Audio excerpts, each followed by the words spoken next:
सुनो हे किशोरी,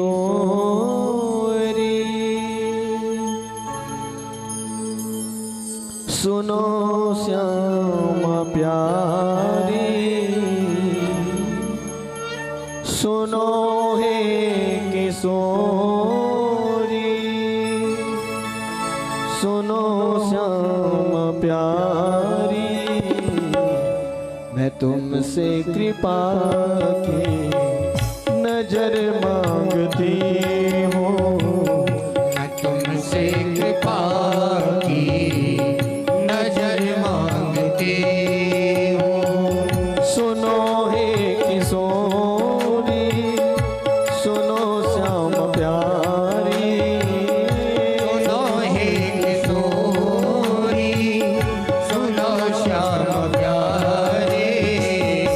मैं तुमसे कृपा की नजर मांगती हूँ, मैं तुमसे कृपा की नजर मांगती हूँ।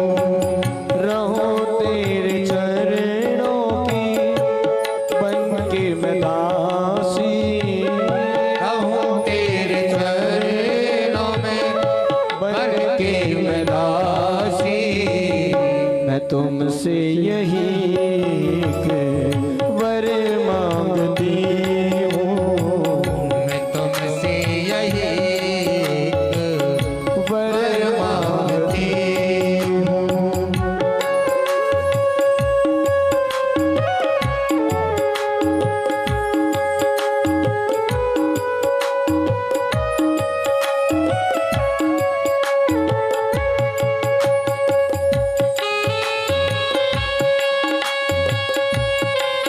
हे श्यामा प्यारी,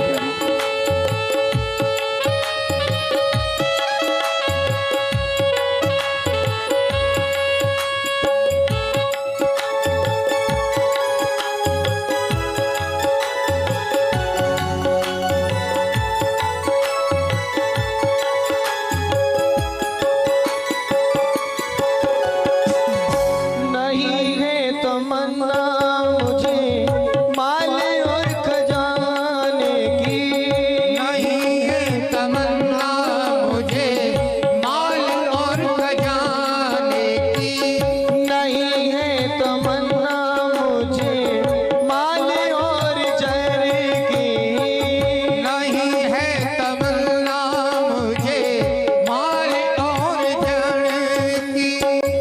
रहूं मैं भिखारी ने सदा तेरे चेहरे, रहूं मैं भिखारी सदा तेरे तेरे हर जीवन सुनी मेरी कर देना श्यामा, हर जो मेरी अनस कर देना श्यामा।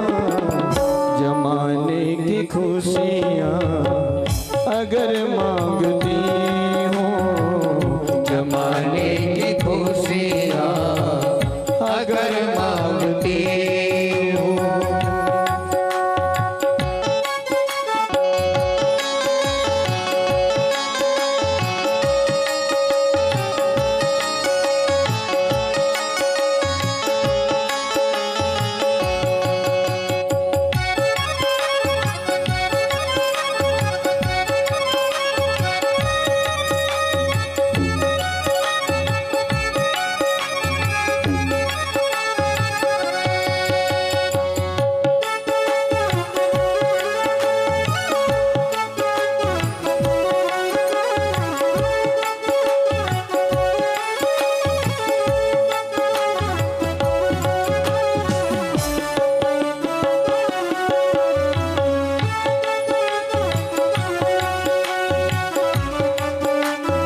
मांगती हूँ। इतनी सी तुमसे उम्र मांगती हूँ। इतनी सी तुमसे उम्र मांगती हूँ। सुनो हे किशोरी, सुनो श्याम प्यारी, सुनो रे किशोरी, सुनो श्याम प्यारी। मैं तुमसे कृपा की नजर मांगती हूँ। मैं तुमसे कृपा की नजर मांगती हूँ।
नहीं मांगती मैं जन्नत की खुशियाँ, नहीं मांगती मैं जन्नत की खुशियाँ।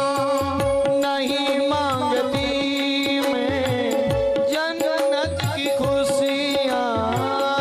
नहीं मांगती मैं जन्नत की खुशियाँ।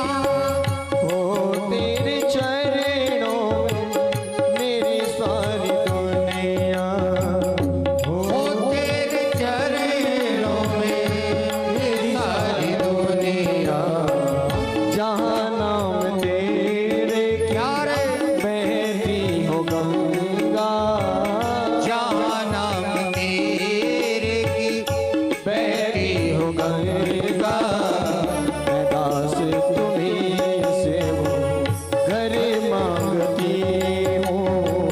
मैं दास तुम्हीं से वो घर मांगती हूँ।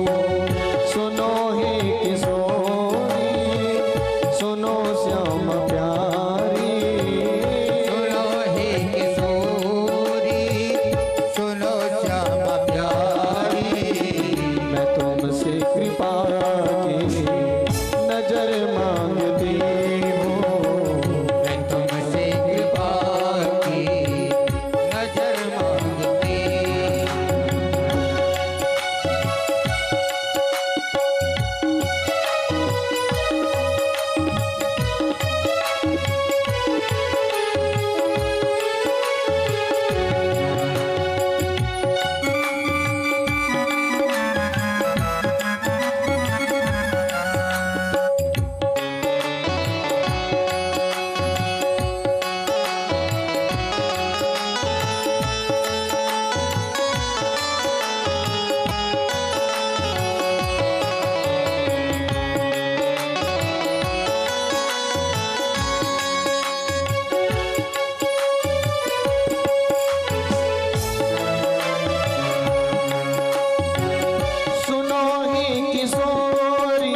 दासी रहूं तेरे चरणों की बन के मैं दासी रहूं तेरे चरणों की बन के मैं दासी रहूं तेरे चरणों की बन के मैं दासी सुनो हे किशोरी सुनो श्याम प्यारी सुनो हे किशोरी सुनो श्याम प्यारी तुमसे कृपा की नजर मांगती हूँ तुमसे कृपा की नजर मांगती हूँ मैं तुमसे कृपा की नजर मांगती हूँ मैं तुमसे कृपा की नजर मांगती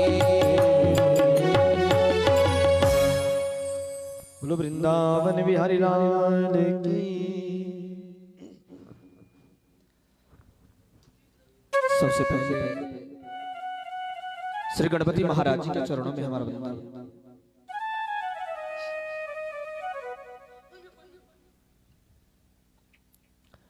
अपनी कुल भगवती माँ कोयला देवी जी के चरणों में हमारा वंदन। अपने गुरु जी के चरणों में हमारा वंदन।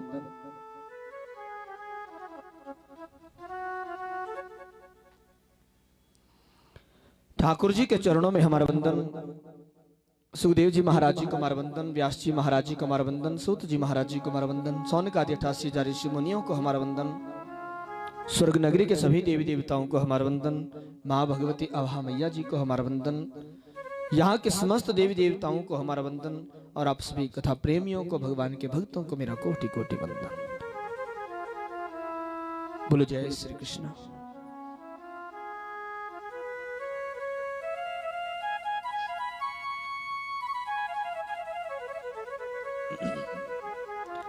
पावन गंगा जी के किनारे स्थापित राजा परीक्षित जी, जिनकी मृत्यु 7 दिन के भीतर होनी है, और अपनी मृत्यु को संवारने के लिए श्री सुखदेव जी के मुखारविंद के द्वारा भगवान की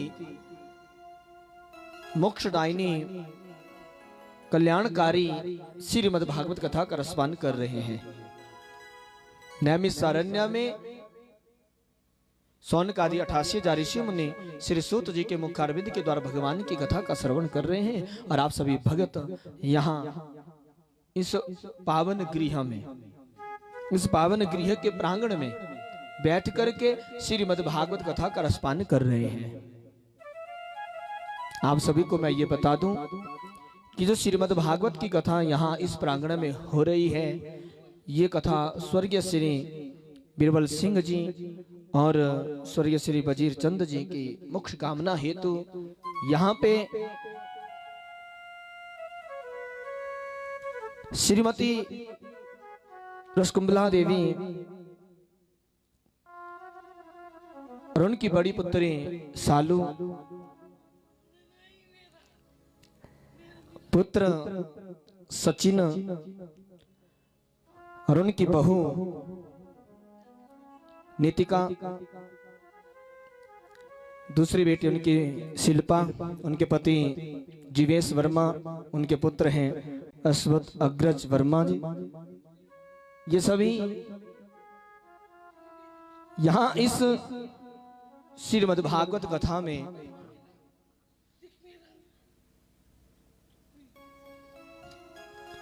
और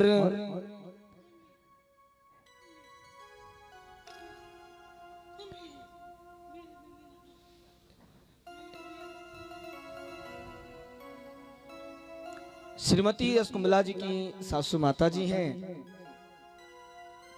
जिनका नाम श्रीमती नौखू देवी जी हैं। वो भी यहाँ पे बैठी हैं, कथा में रसपान कर रही हैं।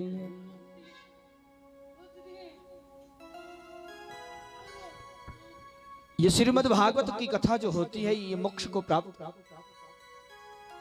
करवाने वाली होती है, ये मोक्ष देने वाली है, मोक्षदायिनी इसे कहा गया है। राजा परीक्षित जी ने 7 दिन गंगा के किनारे सुना था और 7 दिन के भीतर राजा परीक्षित जी को मोक्ष हो गया था। और राजा परीक्षित जी गंगा के किनारे आज तीसरे दिन में बैठे हुए हैं कथा श्रवण करने के लिए।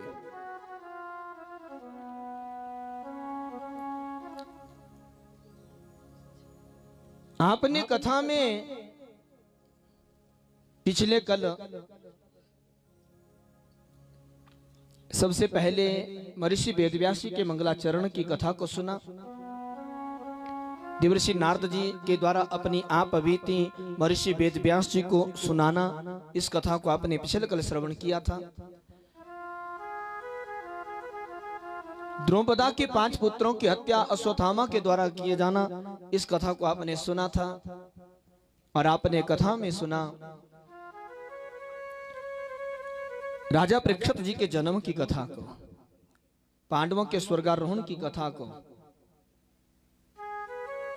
राजा परीक्षित जी का राज्यभार संचालन करना और राजा परीक्षित जी को श्राप मिलना, 7 दिन के भीतर मृत्यु होने का, वो भी किसके द्वारा? श्रृंग ऋषि के द्वारा। समीक मुनि के पुत्र थे, जो कथा आपने पिछले कल सुनी थी।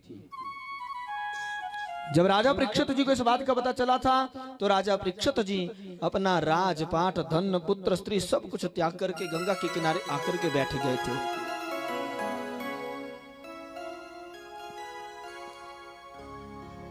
हालांकि वहां देवता भी आए थे अमृत लेकर के कि राजा परीक्षित जी को अमृत पिला दो। राजा परीक्षित जी ने अमृत को नहीं पिया, उन्होंने अमृत का त्याग कर दिया और भागवत जी की कथा का जो रसपान था उसको पिया। राजा परीक्षित जी चाहते ना तो अमृत पी करके अमर हो जाते, ऐसो आराम की बड़ी वस्तुएं थी उनके पास, लेकिन उन्होंने जब त्याग कर दिया तो फिर सब कुछ त्याग कर दिया। अपना राजपाट, धन, पुत्र, स्त्री सब कुछ त्याग दिया था और गंगा के किनारे आकर के बैठ गए थे।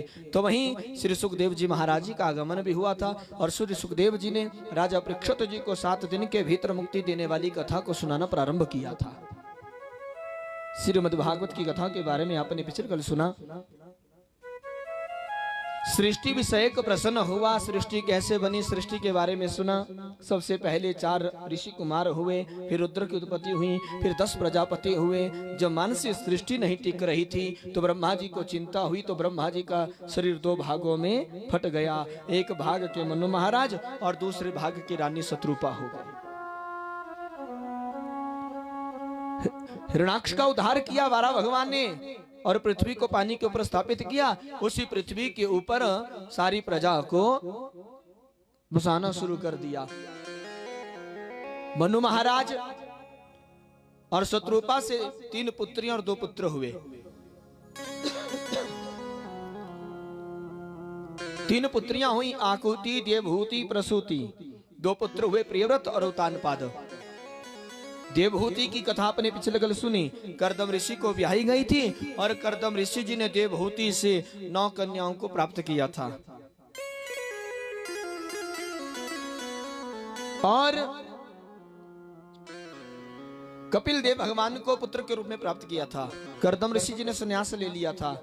कपिल देव भगवान ने अपनी माता को ज्ञान का उपदेश दिया और माता अपने पुत्र से ज्ञान प्राप्त करती हैं और नदी बनकर के प्रवाहित हो जाती हैं। उसके ऊपर इतनी कृपा हो गई भगवान की, इतनी अंतर्मुखी हो गई थी, अपने शरीर के सारे धर्मों को भूल गई थी। वो नदी बनकर के प्रवाहित हुई और उसकी जो आत्मा थी वो परमात्मा के साथ जा मिली। यहाँ तक की कथा आपने पिछले कल श्रवण करी थी। बोल वृंदावन बिहारी लाल की। अब मनु महाराज की 2 पुत्रियां आकुति और प्रसूति के वंश की कथा को कहा गया। मनु महाराज की बड़ी पुत्री थी आकुति। आकुति का विवाह रुचि प्रजापति के साथ हुआ और प्रसूति का विवाह दक्ष प्रजापति के साथ हुआ।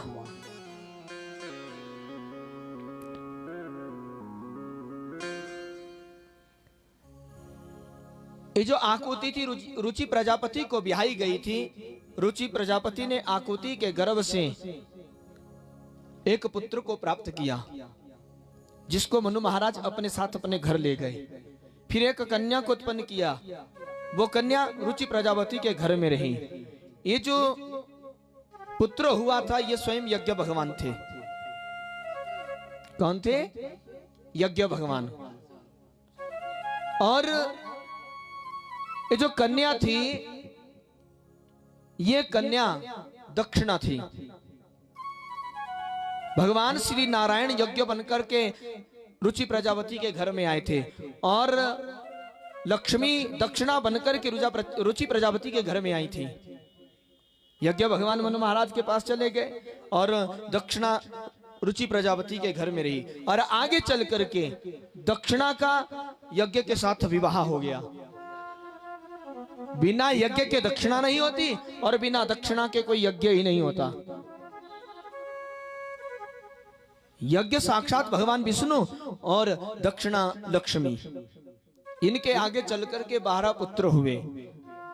तोष, प्रतोष, संतोष, भद्र, शांति, ईडस्पति, ईदम, कवि, विभु, स्वहिन, सुदेव और रोचन। ये 12 पुत्र हुए।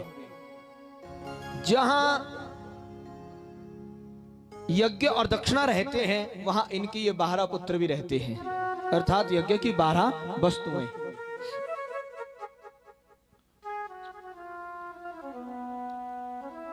यज्ञ दक्षिणा से उत्पन्न हुए ये पुत्र स्वयंभू मनवंतर में तुषित नाम के देवता हुए। उस मनवंतर में मरीचि आदि सप्तऋषि थे और भगवान यज्ञ ही देवताओं के अधीश्वर इंद्र थे और महान प्रभावशाली प्रियव्रत और उतानपाद मनुपुत्र थे। मनुपुत्रों तथा उनके वंशजों से उस मनवंतर की रक्षा होती है। मनु की तीसरी पुत्री प्रसूति जो दक्ष प्रजापति को ब्याही गई थी, दक्ष प्रजापति ने प्रसूति के गर्भ से बहुत ही सुंदर 16 कन्याओं को प्राप्त किया। प्रसूति के गर्भ से 16 कन्याएं हुई। उन 16 कन्याओं में से 13 कन्याएं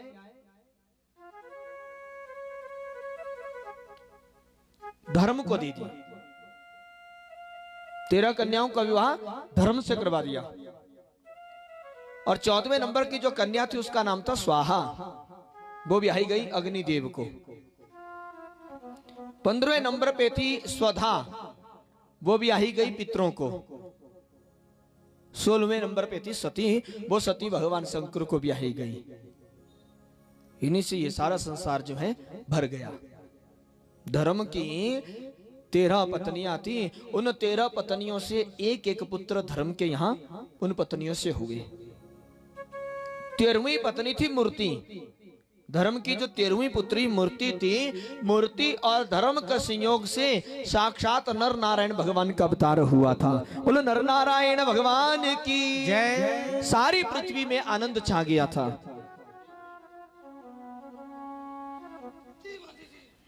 भगवान नर नारायण दोनों गंधमादन पर्वत पर चले गए। मैत्रेय जी कहते हैं प्यारे विदुर जी, भारव्याय च भवौ कृष्ण यद क्रोध। यही नर नारायण इस वक्त इस पृथ्वी का भार उतारने के लिए इस धरा पर प्रकट हुए हैं, श्री कृष्ण और अर्जुन के रूप में। प्रसूति की सुहा नामक जो कन्या थी उसके 3 पुत्र हुए जो हवन किए पदार्थों का भक्षण करने वाले हुए। इन तीनों से आगे चलकर के 45 प्रकार के और अग्नि प्रकट हो गए। अग्नि के 3 पुत्र और 45 पुत्रों को मिलाकर के कुल 49 अग्नि हुए। प्रसूति की स्वधा नामक जो कन्या थी उससे भी धारिणी और वायना नामक 2 कन्याएं हुई। वे दोनों ज्ञान विज्ञान में पारंगत और ब्रह्म ज्ञान का उपदेश करने वाली हुई। प्रसूति की सती नामक जो कन्या थी जो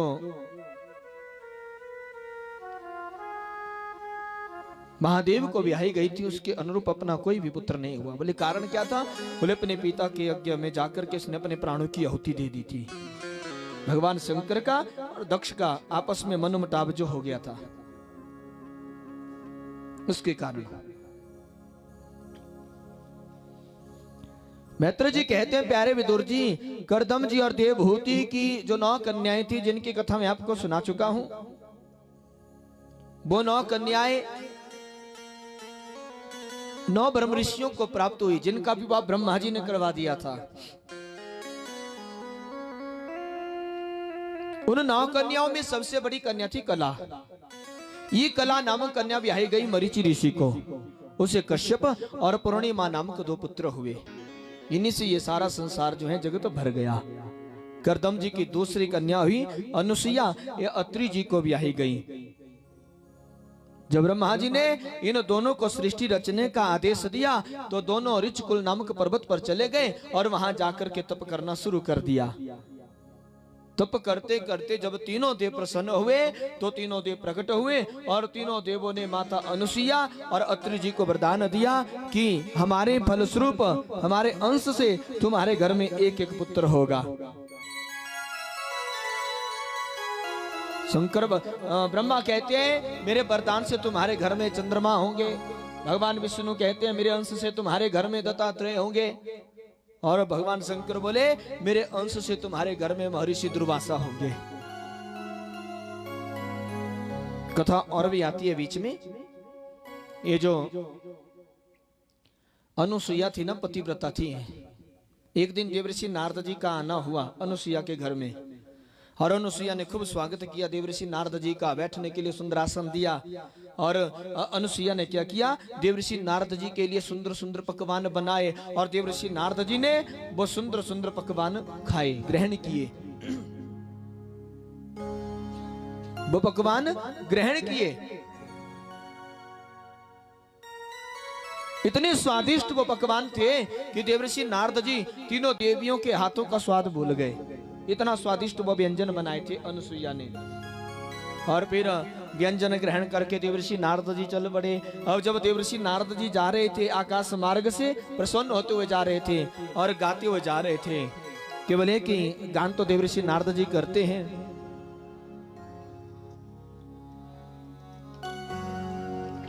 नारायण नारायण श्रीमन नारायण नारायण नारायण जय जय नारायण बोलो नारायण श्रीमन नारायण नारायण नारायण हरिमन नारायण नारायण नारायण श्रीमन नारायण नारायण नारायण हरि नारायण हरि नारायण श्रीमन नारायण नारायण नारायण हरिमन नारायण नारायण जय जय नारायण नारायण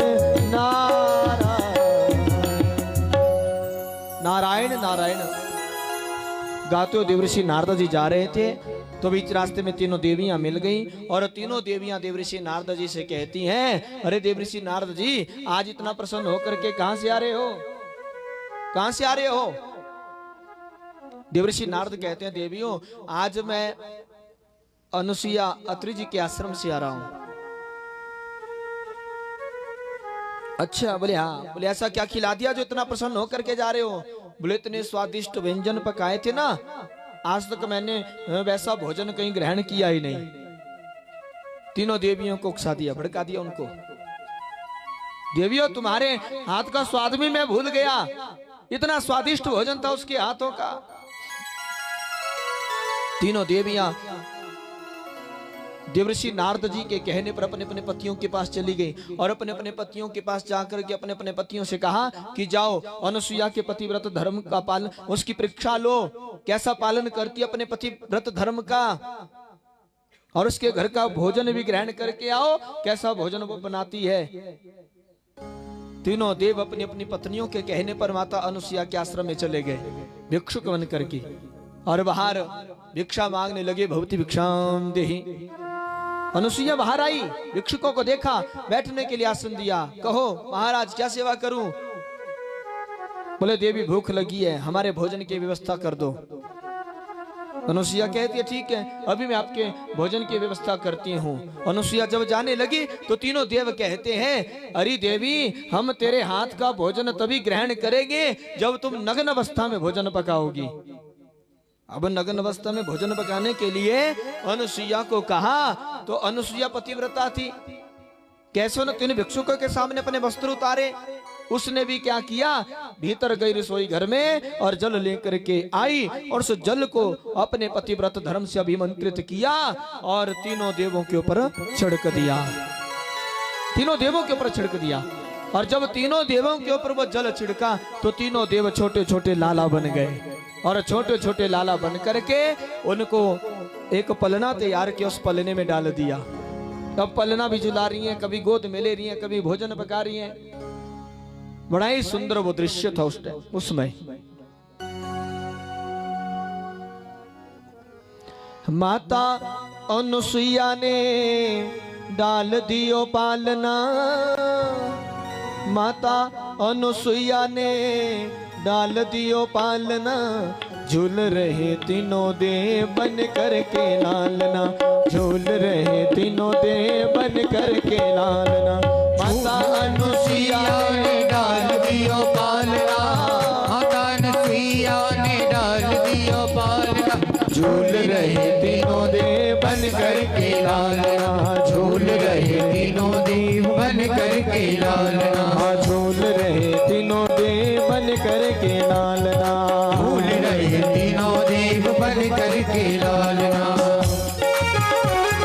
बोले माता अनुसुईया की।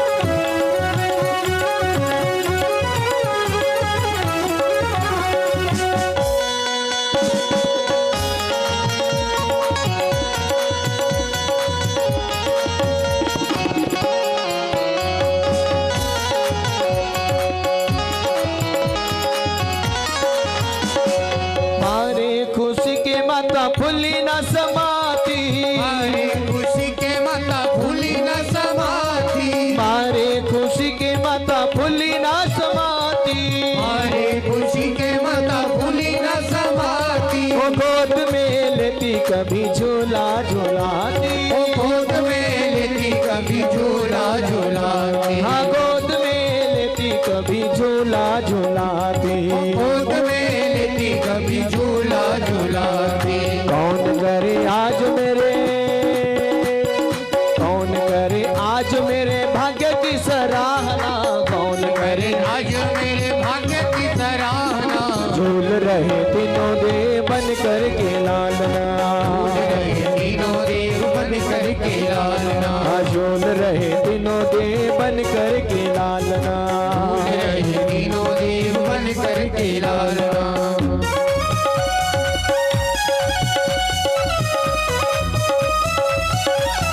बोले माता अनुसुईया की।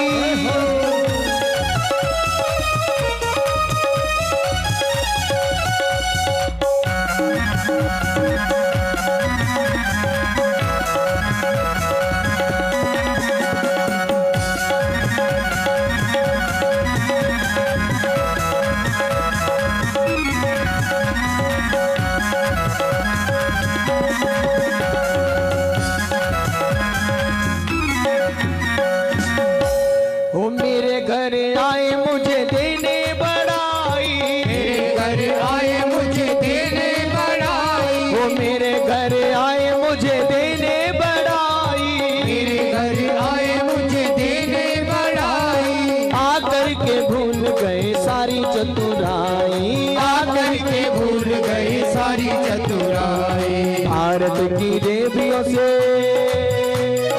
भारत की देवियों से आज बड़ा सामना, भारत की देवियों से आज बड़ा सामना, झूल रहे तीनों देव बन करके लालना, झूल रहे तीनों देव बन करके लालना, झूल रहे तीनों देव बन करके झूल रहे तीनों देव बन करके लालना।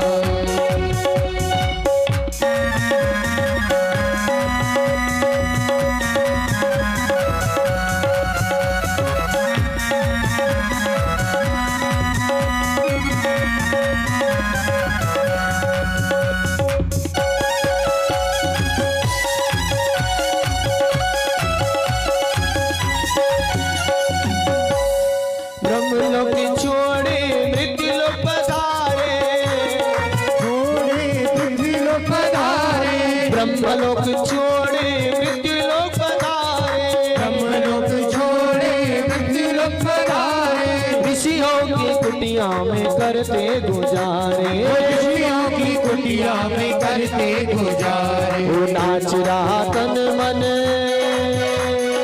नाच रहा तन मन, कुछ कोई हाल ना, नाच रहा तन मन पूछे कोई हाल ना, झूल रहे तीनों देव बन करके लालना, झूल रहे तीनों देव बन करके लालना, झूल रहे तीनों देव बन करके लालना, झूल रहे तीनों देव बन करके लालना, वो झूल रहे तीनों देव बन करके लालना, झूल रहे तीनों देव बन करके लालना। तीनों देव छोटे छोटे लाला बने हैं और पलना झूल रहे हैं। बहुत समय व्यतीत हो गया और बहुत समय व्यतीत होने के उपरांत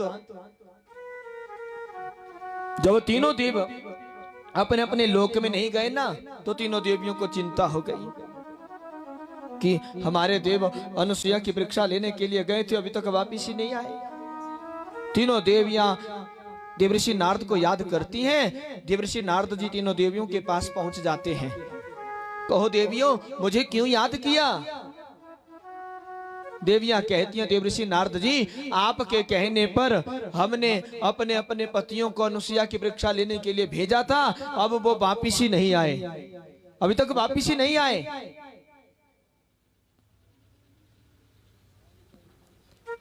देवऋषि नारद कहते हैं, देवियों अब तो आप आशा ही छोड़ दो उनके आने की। बोले क्यों?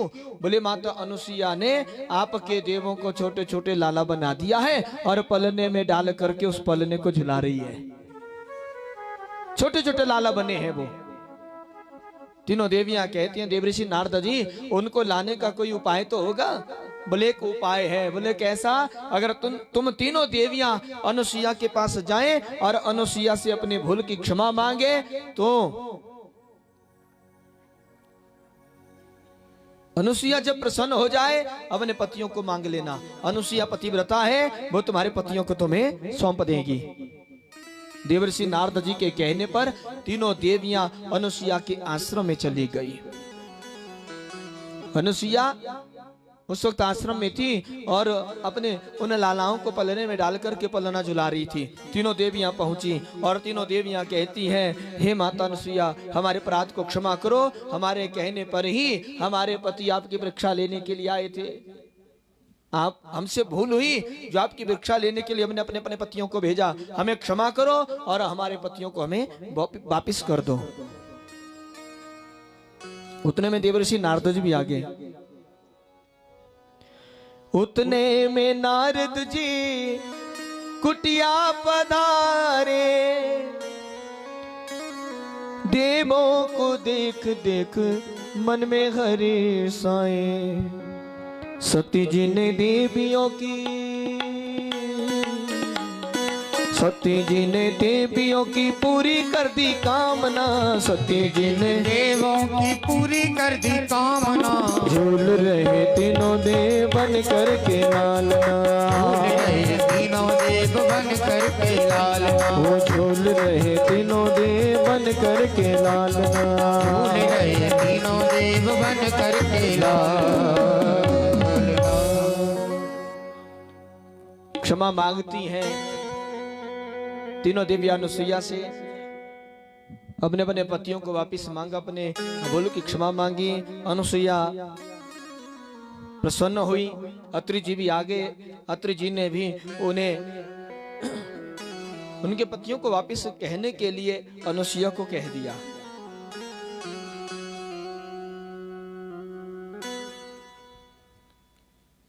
अनुसुईया पतिव्रता थी, अपने पति की बात को मान गई और तीनों देवियों से अनुसुईया कहती है, अनुसुईया कहती है, अरे देवियों जाओ, पलने के पास जाकर के आप अपने अपने पतियों को ले जाओ, अपने अपने पतियों को ले जाओ। अब तीनों देवियां पलने के पास चली गई और जब पलने के पास पहुंची तो पलने में देखा तीनों देव एक जैसे थे। ब्रह्मा विष्णु महेश तीनों के तीनों एक जैसे, थोड़ा सा भी अंतरों में नहीं था, एक जैसे वस्त्र पहने हुए थे। अब ब्रह्माणी ने सोचा कि पता नहीं ये मेरे ब्रह्मा होंगे। ज्यों ही ब्रह्माणी अपने ब्रह्मा को उठाने लगी तो बच्चा कहता है ओहा ओहा कि मैं नहीं हूं। वहां देखो वहां तीनों देव वहां उहा ही करते हैं। अब तीनों देवियों को भूल हो रही है कि हमारे पति कौन हैं। तीनों देवियां अनुसुईया से कहते हैं कि जैसे पहले ये बन करके आए थे वैसे ही इन्हें हमें करके दे दो। अनुसुईया प्रसन्न हुई, हाथ में जल लिया, उस जल को अपने पतिव्रत धर्म से अभिमंत्रित किया और उस जल को छिड़क दिया तीनों लालाओं के ऊपर, तो तीनों देव प्रकट हो गए। बोलो ब्रह्मा विष्णु महेश की। तीनों देव प्रकट हो गए। तीनों देव प्रसन्न हुए। माता अनुसुईया को वरदान दे दिया कि ये माता हमारे अंश से तुम्हारे घर में एक एक पुत्र होगा। ब्रह्मा कहते हैं मेरे अंश से तुम्हारे घर में चंद्रमा होंगे। भगवान विष्णु कहते हैं मेरे अंश से तुम्हारे घर में दत्तात्रेय होंगे। और भगवान शंकर कहते हैं मेरे अंश से तुम्हारे घर में महर्षि दुर्वासा होंगे। अनुसुईया के 3 पुत्र हुए। बोल वृंदावन बिहारी लाल की। देखो पतिव्रत धर्म में इतनी शक्ति होती है कि पतिव्रत धर्म से हाथ में अगर जल भी ले लेती थी ना, उसे अभिमंत्रित कर देती थी। अगर किसी के ऊपर भी छिड़क देती थी, जैसा वो चाहे वैसा बन जाता था। ये पतिव्रत धर्म होना बड़ा जरूरी होता है। पतिव्रत धर्म के बल पर ही अनुसुईया ने तीनों देवों को छोटे छोटे लाला बना दिया। छोटे छोटे लाला बना दिया। बोलो वृंदावन बिहारी लाल की। करदम जी की तीसरी कन्या थी श्रद्धा, जो अंगिरा ऋषि को ब्याही गई थी। उसे सिनीवाली कुहूर आकर और अनुमति ने 4 कन्याओं का जन्म हुआ। इसके अतिरिक्त इनके घर में उतथ्य जी और देवगुरु बृहस्पति जी हुए। ये 2 पुत्र हुए। चौथी कन्या थी अभिरवु। ये ऋषि पुलस्त्य जी को ब्याही गई थी। इनके संयोग से इनके घर में महर्षि अगस्त्य जी हुए और महातपस्वी उग्रश्रवा हुए। ये जो अगस्त्य जी थे अपने अगले जन्म में जठारग्नि हुए। विश्रवा का विवाह हुआ। बोले किसके साथ? इडविडा के साथ। विश्रवा की पत्नी का नाम इडविडा। इडविडा के गर्भ से कुबेर की प्राप्ति हुई। विश्रवा ने दूसरा विवाह किया। बोले किसके साथ? केसनी के साथ। विश्रवा की 2 पत्नियां थी। दूसरा विवाह हुआ केसनी के साथ और केसनी के गर्भ से 3 पुत्रों का जन्म हुआ। बोले किस किस का? रावण, कुंभकर्ण और विभीषण। करदम की 5वीं कन्या थी गति। ये महर्षि पुलह को ब्याही गई थी। इनके संयोग से कर्म श्रेष्ठ वरयान सहिष्णु नामक 3 पुत्र हुए। छठी कन्या थी क्रिया। ये क्रतु ऋषि को ब्याही गई थी। इससे दिव्यमान बाल खिल्यादि 60,000 ऋषियों का जन्म हुआ। 7वें नंबर पे थी ऊर्जा अरुंधति। ये वशिष्ठ ऋषि जी को ब्याही गई थी। इसके संयोग से चित्रकेतु, सुरोचि, विरजा, मित्र, उल्बन, वसु, मृदान और द्युमान आदि 7 विशुद्ध चित्त ब्रह्म ऋषियों का जन्म हुआ। 8वीं कन्या चिति यमुनी अथर्वा को ब्याही गई थी। इनके संयोग से दधीचि नाम के एक तपनिष्ठ पुत्र हुआ, जिसका दूसरा नाम अश्वशिरा भी हुआ। 9वीं थी ख्याति। उसने अपने पति भृगु के संयोग से धाता विधाता नामक 2 पुत्र और श्री नामक भगवत परायण एक कन्या प्राप्त करी। धाता का विवाह मेरु देवी की पुत्री आयति से हुआ। विधाता का विवाह मेरु देवी की मेरु ऋषि की दूसरी पुत्री नियति से हुआ।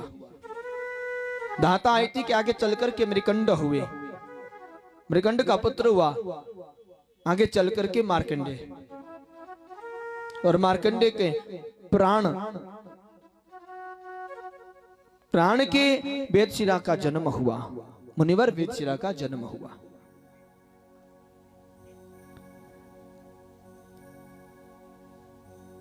आगे चल कर के भृगु जी के एक कवि नाम के पुत्र भी थे। कवि से उष्णा अर्थात शुक्राचार्य उत्पन्न हुए। इन ऋषियों ने अपनी पत्नियों से बहुत सारी संतानें पैदा करी और सृष्टि का खूब विस्तार किया। बोल वृंदावन बिहारी लाल की। अब विदुर जी मैत्र जी से प्रश्न करते हैं कि ब्राह्मण भगवान शंकर शांत स्वभाव के हैं और दक्ष प्रजापति अपनी पुत्रियों से बहुत प्यार करते हैं, फिर इन दोनों के बीच में मनमुटाव किस कारण से हुआ? उन ससुर और दामाद में इतना द्वेष किस कारण से हुआ जिसके कारण सती को अपने पिता के यज्ञ कुंड में अपने प्राणों की आहुति देनी पड़ी, अपने प्राणों की आहुति देनी पड़ी।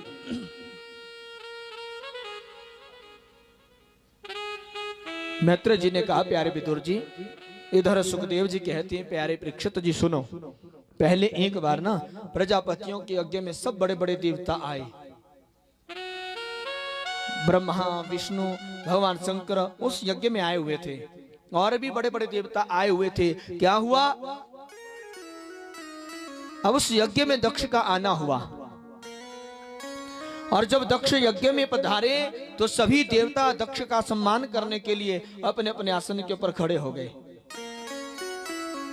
उस वक्त भगवान शंकर समाधि अवस्था में बैठे थे, उन्हें पता ही नहीं चला कि कौन आया और कौन गया।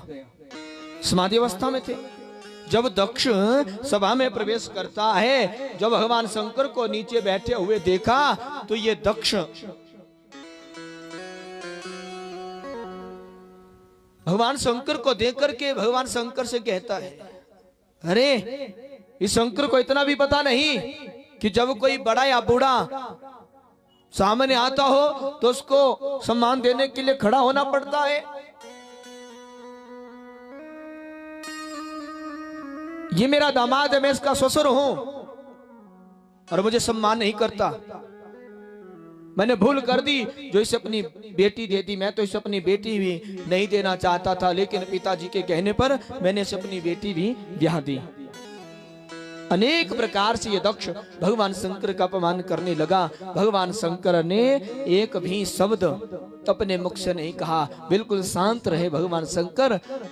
लेकिन भगवान शंकर का जो गण था नंदी, उस नंदी से रहा नहीं गया और उस नंदी ने दक्ष से कह दिया, अरे दक्ष, भगवान शंकर शांत बैठे हैं और अपने मुख से तू मैं किए जा रहा है। जा, मैं तुझे श्राप देता हूं, ये तेरा सिर धड़ से अलग होगा और तेरे धड़ के ऊपर एक बकरे का सिर लगेगा और जब बकरे का सिर लगेगा तो फिर मैं करते रहना। दे दिया श्राप। भगवान शंकर ने नंदी को शांत किया और भगवान शंकर वहां से उठे और सीधा कैलाश पर्वत पर चले गए और वहां जाकर के समाधि में बैठ गए। सभी देवताओं ने मिलकर के क्या किया, इस दक्ष को प्रजापतियों का अध्यक्ष बना दिया और जब अध्यक्ष बना ना तो इसको अभिमान हो गया और जब अभिमान हुआ तो इसने क्या किया, भगवान शंकर को नीचा दिखाने के लिए एक बहुत बड़ा यज्ञ प्रारंभ कर दिया। एक बहुत बड़ा यज्ञ प्रारंभ किया। उस यज्ञ में सभी को निमंत्रण भेजा, लेकिन भगवान शंकर को निमंत्रण नहीं भेजा। भगवान शंकर को निमंत्रण नहीं भेजा, सभी को निमंत्रण भेज दिया यज्ञ के लिए। अब यज्ञ प्रारंभ हो गया। कनखल में सभी देवता अपने अपनी पत्नियों को लेकर के उस यज्ञ की ओर जाने लगे। जब सती की बहना कैलाश पर्वत से होती हुई जाने लगी ना, तो सती अपनी बहनों से पूछती है, अरे बहनों, आज इतना सज धज करके कहां जा रही हो? बोले तुम्हें नहीं पता? बोले किस बात का? बोले आज हमारे पिताजी कनखल में एक बहुत बड़ा यज्ञ करने जा रहे हैं, उस यज्ञ में हमें बुलाया है, क्या तुम्हें नहीं बुलाया? देवी सती कहती है, हाँ बुलाया होगा, मेरे पति से कह दिया होगा, तुम चलो मैं भी आती हूं, मैं आती हूं, तुम चलो। देवी सती अपने पति के पास चली गई और अपने पति के पास जाकर के अपने पति से कहती है कि ये भोलेनाथ, आज मेरे पिताजी कनखल में एक बहुत बड़ा यज्ञ करने जा रहे हैं, आप मुझे वहां जाने की आज्ञा दो, मैं अपने पिता के यज्ञ में जाना चाहती हूं। भगवान शंकर कहते हैं, देवी सती, तुम्हारे पिता ने हमें उस यज्ञ में नहीं बुलाया है और जहां से निमंत्रण ना आए वहां नहीं जाना चाहिए। वहां नहीं जाना चाहिए।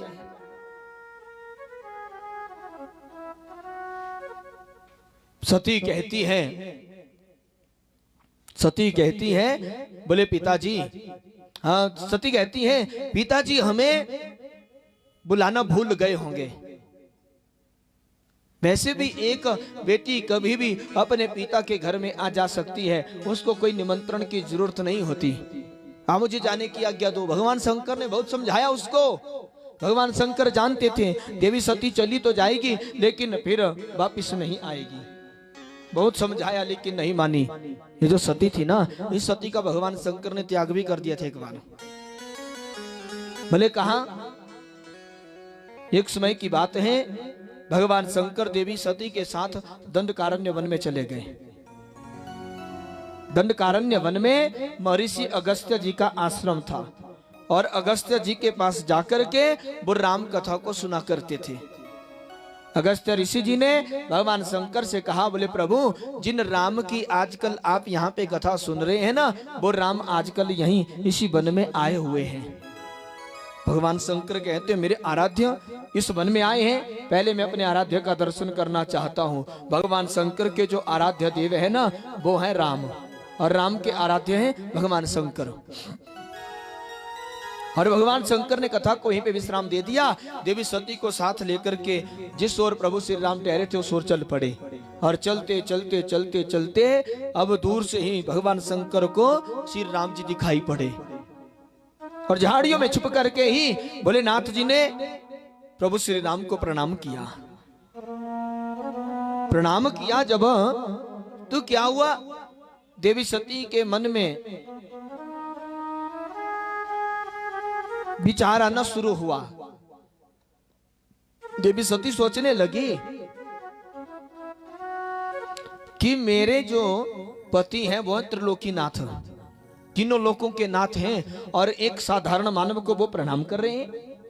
देवी सती से रहा नहीं गया और भगवान शंकर से पूछ लिया, बोले प्रभु आप एक साधारण मानव को प्रणाम कर रहे हो। भगवान शंकर कहते हैं देवी सती ये कोई साधारण मानव नहीं है। बोले साधारण मानव नहीं है तो कौन है ये? बोले ये साक्षात नारायण है। ये नारायण है? बोले हाँ। बोले अगर ये नारायण है ना तो रो क्यों रहे हैं, क्यों रो रहे हैं? बोले इस वक्त इनकी पत्नी सीता का हरण हो गया है, रावण सीता को चुरा करके ले गया है और सीता के वियोग में ही ये राम रो रहे हैं। देवी सती कहती हैं जो पत्नी के वियोग में रोए वो कभी भगवान हो ही नहीं सकता। मैं इन्हें भगवान नहीं मानती, मैं इनकी परीक्षा लूंगी। बोले तुम परीक्षा लेना चाहती हो? बोले हाँ तो जाओ परीक्षा ले लो। और देवी सती प्रभु श्री राम की परीक्षा लेने के लिए चल पड़ी। और जब परीक्षा लेने के लिए चली तो चलती चलती जब प्रभु श्री राम के पास पहुंचने वाली थी उसी समय हनुमान जी आ गए। और हनुमान जी प्रभु श्री राम को प्रणाम करते हैं और प्रणाम करते हुए प्रभु श्री राम से कहते हैं, बोले हे प्रभु मैं सीता मैया का पता लगा करके आ गया हूं। सीता मैया इस वक्त रावण की अशोक वाटिका में है और आपका भजन करती है और आपको जल्दी आने के लिए कहा है। अभी प्रभु हनुमान जी के साथ वार्तालाप कर रहे थे ना, उसी समय वहां पे देवी सती क्या करती हैं, सीता का रूप धारण कर लेती हैं, सीता बन गई। और सीता बनकर के प्रभु श्री राम की ओर दौड़ पड़ी और दौड़ती जाने लगी। बोले स्वामी, बोले स्वामी मैं आपकी सीता, मैं हनुमान जी के पीछे पीछे आ गई। और जाकर के जब प्रभु श्री राम को प्रणाम करने लगी तो प्रभु श्री राम पीछे हट गए। दोबारा चली गई, दोबारा चरणों में झुकने लगी, उस वहीं भी राम जी पीछे हट गए। तीसरी बार जब प्रणाम करने लगी तो राम जी कहते हैं, अरे देवी सती भगवान शंकर को अकेले छोड़ करके कहां घूम रही हो? देवी सती ने जब इस प्रकार सुना ना तो देवी सती उस समय भगवान को पहचान गई। जब पहचानी तो फिर प्रभु श्री राम को प्रणाम करके वापिस चली गई भोलेनाथ के पास। और भोलेनाथ के पास पहुंची और भोलेनाथ से बोली, बोले प्रभु मैंने श्री राम जी की कोई परीक्षा नहीं ली, मैं पहचान गई उनको। भगवान शंकर देखते हैं क्या देवी सती सत्य कह रही हैं झूठ कह रही हैं। आंखें बंद करके देखा, देवी सती सीता बन गई थी। और जब देवी सती सीता बनी ना, तो सीता बनी हुई देवी को जब देखा, भोलेनाथ ने आंखें खोली और सती से कहा, बोले सती ये क्या किया आपने? जिस सीता को मैं अपनी मां मानता हूं तूने उसी का रूप धारण कर लिया। आज के बाद मैं तेरा त्याग करता हूं। त्याग कर दिया। भोलेनाथ जी ने देवी सती का। आज देवी सती जिद करके बैठी है कि मुझे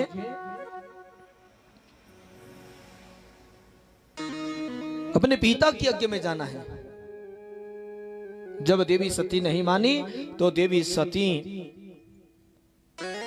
भगवान शंकर से जिद करती हैं, तो भोलेनाथ ने देवी सती को जाने के लिए कह दिया। और देवी सती से कहा तुम अकेले नहीं जाओगी, तुम्हारे साथ मेरे गण भी जाएंगे। नंदी आदि गणों को साथ में भेज दिया। गण चले गए देवी सती के साथ। देवी सती अपने पिता के यज्ञ में पहुंची। सबसे पहले अपनी माता से मिली, फिर बहना से मिली, फिर बहनों से मिलने के उपरांत अपने पिता के पास गई। जब पिता के पास गई, दक्ष ने जब सती को देखा तो दक्ष सती को देखते ही एकदम आग बबूला हो गया। और देवी सती से कहने लगा, अरे मैंने तुझे बुलाया ही नहीं था, तू क्यों आई? जब मैंने बुलाया नहीं था तो तू क्यों आई है? अब तू आई है, वो तेरा पति भी आया होगा, जिसका मैंने पहले भी अपमान किया और अब दोबारा अपमान करवाने के लिए मेरे पास आ गया। उस समय दक्ष देवी सती के सामने भगवान शंकर का अपमान करने लगा। अपमान करने लगा। दक्ष से जब अपने पति के प्रति उन शब्दों को सुना तो देवी सती से वो शब्द सहन नहीं हुए। और देवी सती उसी समय रोती हुई अपने पिता के यज्ञ कुंड के पास चली गई और यज्ञ कुंड के पास जाकर के उस यज्ञ कुंड में जाकर के छलांग लगा दी और अपने शरीर को जलाना प्रारंभ कर दिया। नंदी आदि गणों ने खूब रोका, लेकिन वो नहीं रुकी।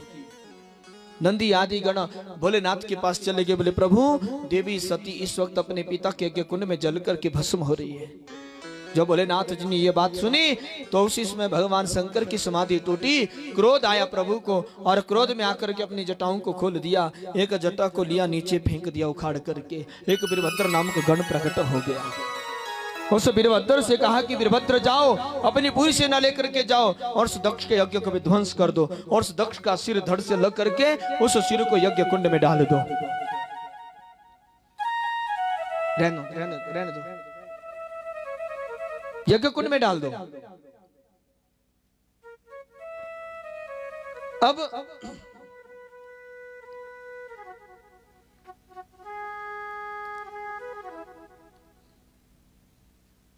उसके उपरांत वीरभद्र अपनी पूरी सेना लेकर के उस यज्ञ की ओर चल पड़ा।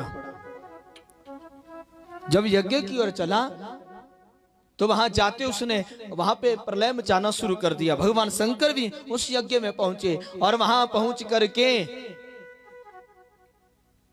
देवी सती के जलते हुए शरीर को उठा लिया और देवी सती के जलते हुए शरीर को उठा करके उस जलते हुए शरीर को लेकर के आकाश में चले गए और देवी सती के वियोग में उन्होंने तांडव करना प्रारंभ कर दिया। और जब तांडव होने लगा, हाहाकार मचने लगा, सभी देवता इकट्ठे हुए आपस में विचार विमर्श करने लगे कि भोलेनाथ जी के इस मोह को कैसे दूर किया जाए। ब्रह्मा श्री हरि से कहते हैं कि नारायण, आप अपने सुदर्शन चक्र से देवी सती के अंगों को काट दो। जब तक देवी सती का ये शरीर भोलेनाथ के पास है तभी तक देवी सती का मोह भोलेनाथ जी को है।